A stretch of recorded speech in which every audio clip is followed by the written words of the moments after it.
এজন্য বিশ্বনবী বলতেন আসাদুহুম ফি আমরিল্লাহি ওমর, আমার দ্বীনের ব্যাপারে সবচেয়ে কঠোর ওমর।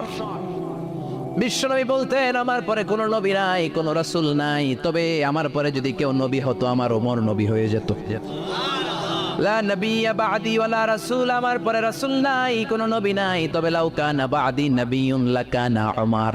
প্রভু তুমি বলেছ রাসূল দেবে না, বলনি দেবে না ওমর, বলনি দেবে না হামজা তারি, খালিদ বিজয়ী সমর। প্রভু তুমি বলেছ রাসূল দেবে না, বলনি দেবে না ওমর, বলনি দেবে না হামজা তারি, খালিদ বিজয়ী সমর। প্রভু তুমি বলেছ রাসূল দেবে না। আল্লাহু আকবার।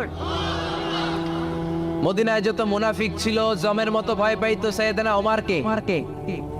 শয়তানদের লিডার ইবলিসও ভয় পেত ওমরকে।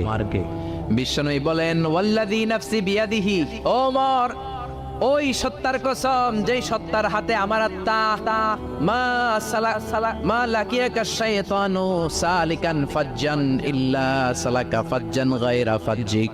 ওরে ওমর, শয়তান যদি তোমারে কোনো রাস্তায় দেখে, ইবলিস যদি তোমারে কোনো রাস্তা দিয়ে হাঁটতে দেখে, ইবলিস ওই রাস্তা রেখে দিয়ে অন্য রাস্তা দিয়ে হাঁটে।